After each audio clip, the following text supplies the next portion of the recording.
So this is this position, we do like that.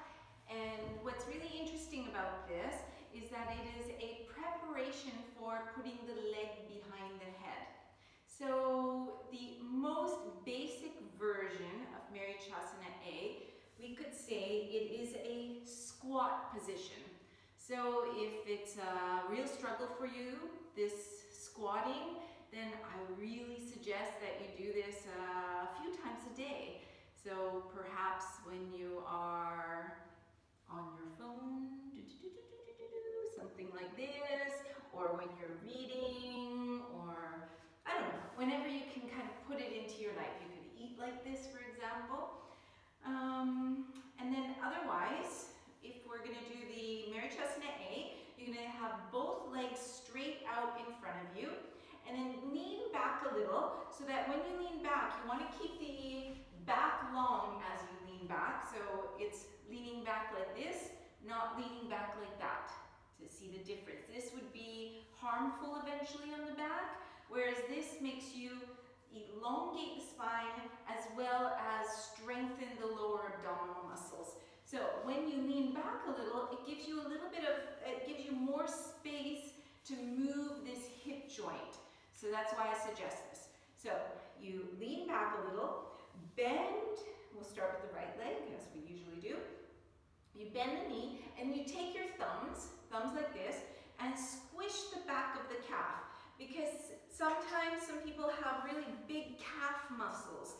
If you've been, for instance, cycling a lot or running or playing football, things like this, it can really make your calf muscle quite strong. And if that's the case, then you want to kind of squish it a little bit so that the muscle gets a little bit more divided on either side, so that when you bend your knee back, maybe you're able to get the foot a little closer to yourself.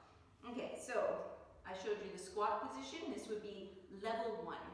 Then next level would be pulling this knee back, holding with the fingers interlaced, and trying to sit up straight. So perhaps sitting something like that. Okay, so that could be level 2 version.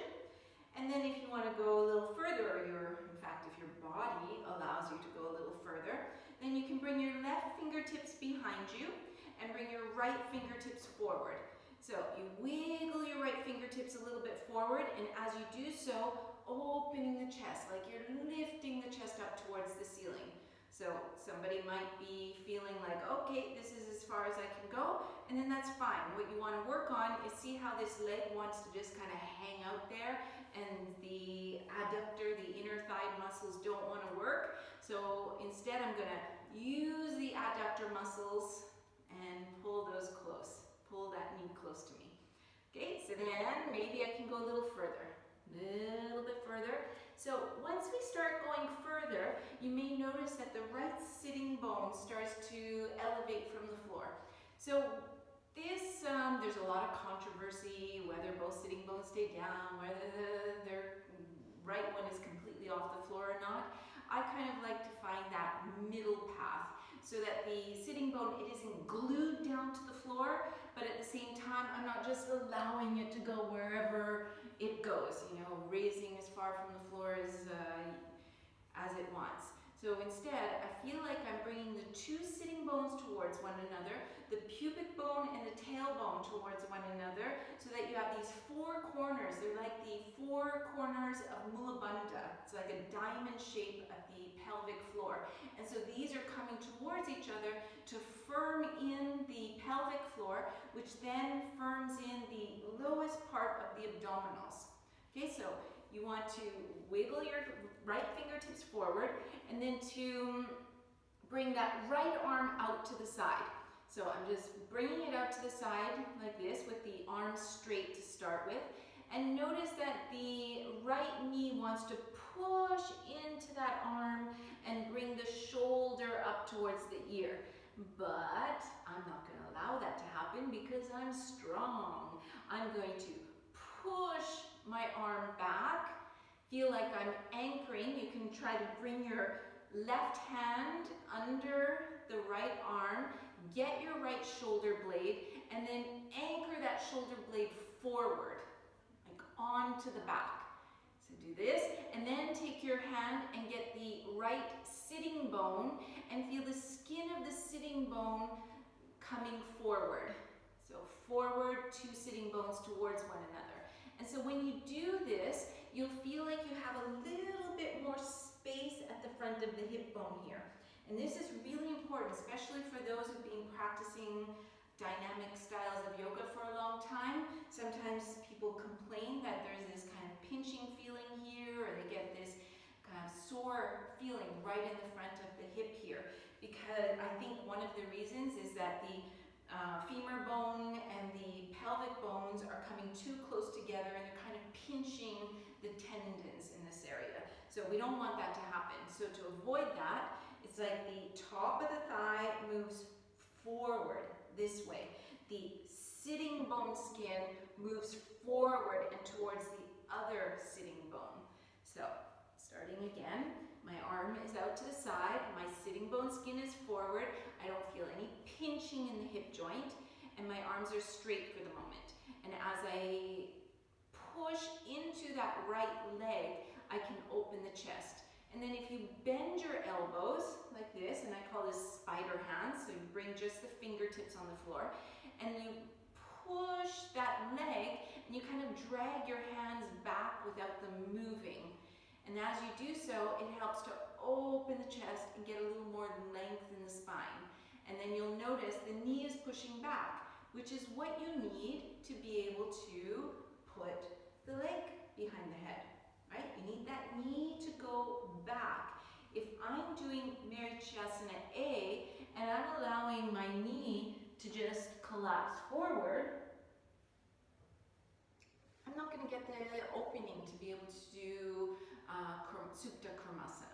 Okay, and so sometimes I see that a lot of people, they work so hard for so many years and it doesn't feel like there's very much happening between those positions. So sometimes if we just bring a little bit of intelligence and awareness to the pose, then we start to understand, aha, that's what it is. And maybe I'm not guaranteeing that you get the leg behind the head, but maybe you get a little bit further along. Okay, so we've stopped here with the spider hands, elbows bent, pushing that leg back with the right arm, tilting forward. And then if you feel okay to bind, you just pick up that right hand off the floor, turn the thumb so it's pointing down, and bend the elbow. And then the back of the hand comes on the back of the body. So it's like up, like that. Then my left hand reaches out, thumb points down, bend the elbow, and I can just place it however I can. If I need to use a strap, I could use a strap. But all along, I'm still pushing that leg back as I open the chest and tilt forward. And I'm trying to bring my shoulders equal distance from the floor so that my torso is trying to get to neutral as close as possible to samastitihi, if you think about it. Okay, so let's do the other side, and this time I'll just flow through the actions. So I've explained a little bit, and now we'll just try.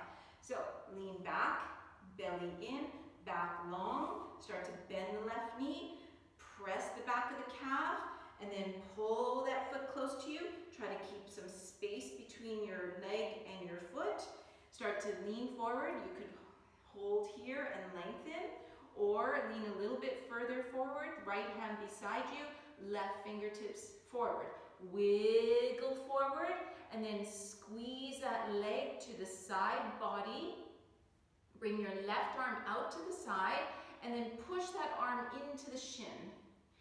Bend the elbows, keep pushing into the shin. Take your right hand, get your shoulder blade, and anchor the shoulder blade forward onto the back body. Take your hand and pull that left sitting bone so that just the skin, it's not really a big bony movement. It's not like you're changing a lot the pelvis. It's more just the flesh. So bringing that forward so you feel Mula Bandha and Uddiyana Bandha. Then straighten the arms, thumbs down, bend the elbows, and see if you can bind. Inhale, open, press that leg back. Exhale, trying to keep the shoulders equal distance from the floor. Keep this sensation of the two sitting bones coming towards each other, the pubic bone and the tailbone all coming towards each other, so that you keep some grounding as you lengthen forward. And as you have that grounding, something is holding down, and then my chest goes forward. This makes elongation in the lumbar spine and elongation all along the side backs, which will eventually help to be able to get the leg behind the head. So, I hope that helps.